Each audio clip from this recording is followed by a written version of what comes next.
Welcome back, everyone, for another deep dive. This time, we're diving into the world of negative ions. Oh, yeah, definitely a fascinating area. And we'll be going beyond the typical air purifier claims and all that, and really Yeah. kind of getting into All right. the nitty-gritty of the science behind these little charged particles. Yeah, those air purifiers really get a lot of attention. But negative ions, they're actually driving forces in so many different areas. Right. Like astrophysics and plasma physics, and even, the basic reactions that shape the molecules around us. So we're talking about more than just like a breath of fresh air here? Oh, absolutely. Much more than that. Okay. Negative ions, they're atoms or molecules that have this extra electron, which gives them a negative charge.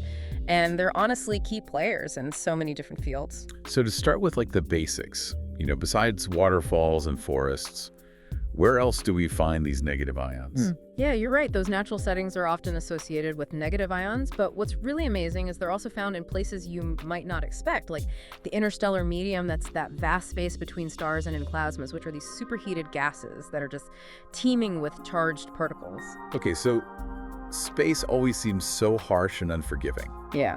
How do these tiny ions even survive out there? It's a great question, and it actually puzzles scientists for a long time. It wasn't until 2006 that the first negative ion C6H was actually detected in space. Wow. Yeah, and this discovery was really groundbreaking because it challenged our understanding of what the interstellar medium was really like. So what does this discovery reveal about the interstellar medium then? Well, before that, scientists weren't really sure if negative ions could even withstand the intense radiation out in space, but it turns out they actually find refuge in dense molecular clouds. Okay. These clouds, they kind of act like a cosmic shield against all that harmful UV radiation. Oh, so they have like their own little safe haven. Exactly, and along with the really cold temperatures of space, these clouds help those ions hold on to that extra electron. Oh, that makes sense. Mhm. Okay, so what about plasmas then? You mentioned they're teeming with charged particles, so how do negative ions fit into that? Plasmas, they're a whole other ballgame here. Negative ions, they form through processes like electron attachment, where you have a neutral molecule essentially grabbing a free-floating electron, kind of like... It's looking for a home. Yeah, exactly. A classic example is oxygen, Oh, yeah. gaining an electron to become O2. Okay, so it's kind of like a peaceful way, I guess, to Right. become a negative ion. Right. But there's also another process that's more dramatic called dissociative electron attachment. Okay. In this case, the electron, it actually carries so much energy that when it gets absorbed by a molecule, it actually splits that molecule apart, creating a negative ion and then a neutral fragment. Oh, wow. Okay, so we talk about where these negative ions are found, but what makes them so special besides, surviving in these crazy environments? What do they actually do? Well, they don't just sit there. They interact and react with other molecules, especially neutral ones. And these reactions, they're like intricate dances with different partners and steps, depending on who's involved and how much energy they bring to the table. Okay, I'm picturing a microscopic dance floor now. So Yeah. tell me more about these molecular moves. So imagine you have a negative ion, let's just call it X, and it encounters a hydrogen molecule, H2. Even in this simple scenario, there are all sorts of outcomes that can happen. You could have the negative ion snatching a hydrogen atom from the molecule, or it could transfer its extra electron, and that causes the hydrogen molecule to break apart. Oh, wow. It gets pretty wild down there. So it's not just a simple bump and go situation. No, not at all. There's a whole range of possibilities depending on the energy involved and the specific molecules at play. Gotcha. And to understand these reactions, scientists use this concept called a potential energy surface, or PES. A potential energy surface. What is that? So think of it like a map Okay. that charts the energy landscape of the reaction. It helps us visualize how the energy of the entire system changes as the atoms are moving around. Oh, kind of like a topographical map, but instead of mountains and valleys, we're looking at like energy peaks and troughs. That's a great analogy. Okay, cool. By studying these energy landscapes, we can predict which reaction pathways are more likely to happen and what kinds of products we might expect. It sounds like these PE tapes are essential for understanding negative ion chemistry. So what about experiments, though? How do scientists actually see these reactions happening? Well, they've developed some really sophisticated techniques. One method, called a flowing afterglow instrument, involves creating a stream of ions and then introducing neutral molecules to study how they interact. Oh, so it's like a controlled environment. Exactly. And they also use these advanced detection systems that can capture the tiny details of those collisions. That's amazing how they can see these things happening at such a small scale. It is pretty amazing. So you mentioned earlier that things get even more complex when we go from atomic negative ions to molecular ones. Can you elaborate on that a bit? Absolutely. With molecular negative ions, there are more moving parts, so to speak. The molecule itself can vibrate, rotate, and even change its shape during a collision. And all of that adds more layers of complexity to the reaction dynamics. I'm already feeling a bit overwhelmed by the possibilities. Yeah, it can get pretty complex down there. So can you give me like a specific example of how this added complexity plays out? Sure, let's look at the case of a cyanide ion, CN, colliding with a hydrogen molecule. This interaction can lead to the formation of two different isomers, HCN and CNH. Wait, isomers? Remind me what those are again. Right, so isomers, they're molecules that have the same atoms, but they're arranged differently, kind of like different configurations of the same Lego blocks. Okay. So in this case, whether you get HCN or CNH depends on how the CN molecule is oriented when it bumps into that hydrogen molecule. Oh, interesting. If the carbon atom is leading the charge, you're more likely to get HCN. But if the nitrogen atom is in the lead, then CNH becomes the dominant product. So it's like the cyanide ion is doing a molecular flip, and how it lands determines which isomer forms. Exactly. Pretty cool. And what's really fascinating is that both of these isomers, HCN and CNH, have actually been observed in interstellar space. Wow. Which really shows how understanding these reactions at the molecular level can provide insights into the composition of the universe. That's incredible to think that something so small can have implications for something so vast. It is pretty mind-blowing. So before we get lost in the cosmos, I'd love to hear more about those experimental techniques you mentioned. How do scientists actually study these reactions in the lab? Well, as I was saying, one of the most common methods is called a flowing afterglow apparatus. Right. It's essentially a long tube where they create a stream of ions and then introduce neutral molecules to see how they interact. Oh, so it's like a molecular obstacle course. Yeah, you could think of it that way. And to analyze the results, they use a variety of detection techniques. One really powerful one is called multi-coincidence detection with position-sensitive detectors. That sounds incredibly complex. It is pretty sophisticated, but basically it allows scientists to not only detect the products of a reaction, but also to determine their velocities and their trajectories. Oh, wow. So it's like having a microscopic replay of the whole molecular dance. Exactly. And by analyzing this, data scientists can piece together a very detailed picture of how the reaction unfolded step by step. That's amazing. It is. This is all so fascinating. I'm really starting to see how understanding these negative ion reactions can give us a whole new level of insight into the world around us. And we're just getting started. There's still so much more to explore. And you know what's really interesting is that these reactions with molecular negative ions, they're not just simple collisions like you might picture with billiard balls or something. Right, I was just imagining these tiny particles bouncing off each other. Exactly, but it's actually much more dynamic than that. Instead of a quick bump, you can have these fleeting partnerships formed between the negative ion and the molecule it encounters. It's kind of like a brief but intense tango where they come together, they exchange energy, and they influence each other's paths before they finally part ways. Oh, so they're not just passing ships in the night? No, not at all. These fleeting partnerships, they're called resonance states, and they actually play a huge role in determining what happens in the reaction. They can decide which bonds break, which new molecules form, even how the energy gets distributed among the products. This is like a delicate dance with a lot of behind-the-scenes drama. Exactly.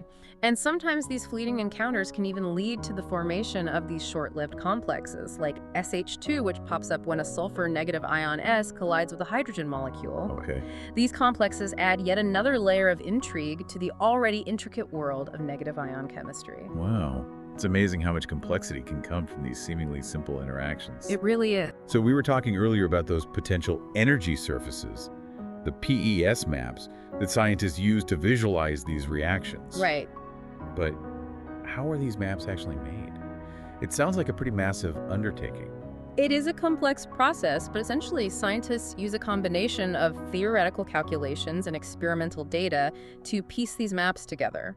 They use quantum mechanics to calculate the energy of the system for tons of different atomic configurations. So it's like taking a snapshot of the energy at every possible position the atoms could be in during the reaction. Exactly. They create this huge data set of energy values, and then by connecting those data points, they can build this visual representation of the energy landscape, which is the PES. Oh, okay, so they're basically creating a topographical map of the reaction. That's a great way to think about it. Cool. So with these maps, scientists can see not just stable configurations like the valleys, but also the high-energy transition states, the peaks that the reaction has to overcome. You got it.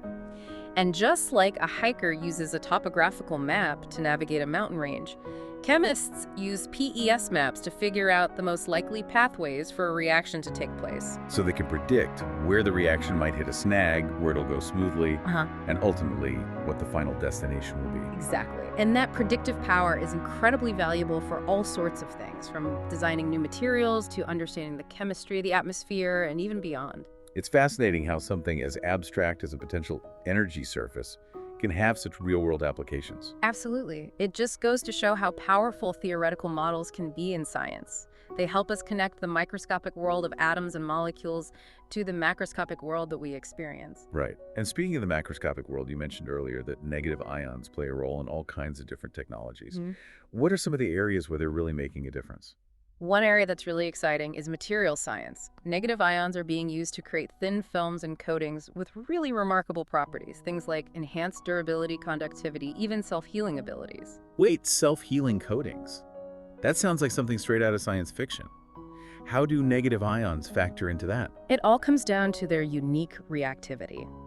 By carefully controlling how negative ions interact with a surface, scientists can create coatings that can actually repair themselves at the molecular level when they get damaged. That's incredible. Yeah. Are there any other areas where they're being used for these kinds of technological advancements? Oh, definitely.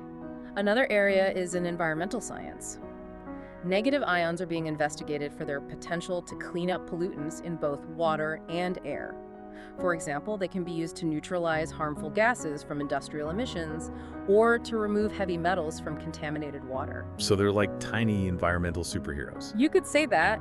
And as we learn more about their amazing reactivity, we can expect to see even more innovative applications for cleaning up the environment. That's fantastic. It's so inspiring to see how something so small can have such a big positive impact. It really does highlight how even the tiniest things can play a vital role in the grand scheme of things. And speaking of the grand scheme of things you mentioned earlier, that negative ions are involved in space exploration too. Can you tell me a bit more about that? Remember those spacecraft propulsion systems we talked about? Yeah. Well, those rely on generating and controlling beams of negative ions.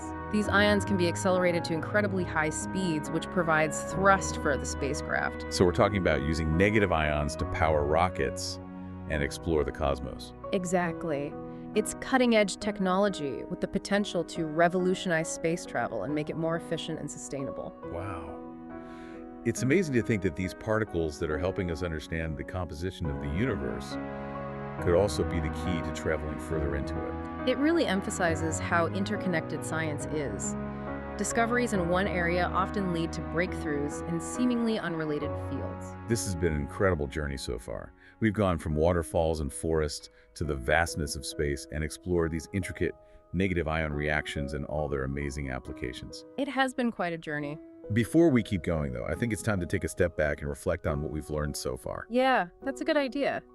Let's recap the key takeaways before we venture further into the world of negative ions. All right, so let's kind of recap some of the key points that we've gone over in our deep dive into the world of negative ions. Yeah. We started by, debunking that idea that they're just those feel-good particles in nature. Right. We've definitely moved past those air purifiers and explored how these tiny particles with that extra electron, they're essential players in all these different scientific fields and technologies. Yeah, we talked about how they're found in these unexpected places like the interstellar medium and plasmas. It's really kind of crazy how they survive in those harsh conditions. It really is. Their survival in those environments really changed how we thought about the interstellar medium, and it opened up all this new research in astrochemistry. And then in plasmas, those negative ions, they form through these interesting processes like electron attachment and dissociative electron attachment, which affect how those superheated gases behave. And then, of course, there are those intricate reactions with neutral molecules. We really dove into that whole molecular mosh pit of collisions and looked at different things that can happen, like atoms getting swapped around, electrons detaching, and even the formation of those temporary resonance states. Yeah, those resonance states, those quick little partnerships between the ions and molecules, they really show just how complex and dynamic these interactions are. And to map out all those intricate dances, scientists use those potential energy surfaces, those PES maps, which are like guides to the energy landscape of the reactions. Yeah, those PES maps were a game changer for me. They give us a way to visualize the energy peaks and valleys that control how the reaction unfolds. And then we learned that using a molecular negative ion instead of an atomic one adds even more complexity. Absolutely. Molecular negative ions bring more possibilities to the table. They can vibrate, rotate, and even change their shape during a collision, which means more options for how the reaction might go, leading to a wider range of chemical outcomes. And this isn't all just theory either. We talked about some real-world applications of negative ions, like self-healing coatings, cleaning up the environment, and even their potential use in spacecraft propulsion.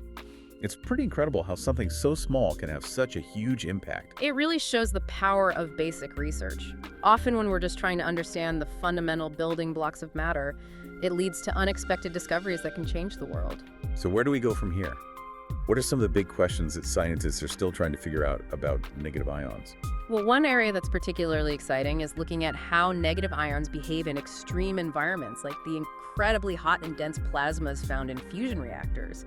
This research is vital for developing those sustainable energy sources we need. So we're talking about harnessing the power of stars, using negative ions to create clean energy for the future. Exactly. And there's also a lot of interest in understanding what role negative ions play in biological systems.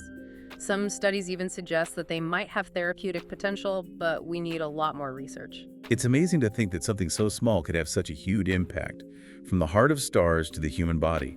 It just shows how interconnected everything in the universe is, how discoveries in one area can influence our understanding of completely different fields. It's that interconnectedness that makes science so captivating. Every new discovery opens up more questions, pushing us to explore further and deeper into the mysteries of the universe. Well said. And on that note, I think it's time to wrap up our deep dive into the fascinating world of negative ions. It's been great exploring this topic with you and our listeners. I hope this sparks some curiosity and a sense of wonder about these tiny but powerful particles. Before we go, I want to leave everyone with one final thought. We've seen how negative ions can drive reactions, influence how plasmas behave, and even play a role in building complex molecules in space. What other surprises might be out there as we keep exploring their reactions, especially in those extreme environments? Could they help us find new sustainable energy sources or materials? Could they hold the key to developing new medical treatments, or even help us understand the origins of life itself? The possibilities are truly endless. Keep those questions coming, stay curious, and never underestimate the power of the small and unseen. Thanks for joining us on the Deep Dive.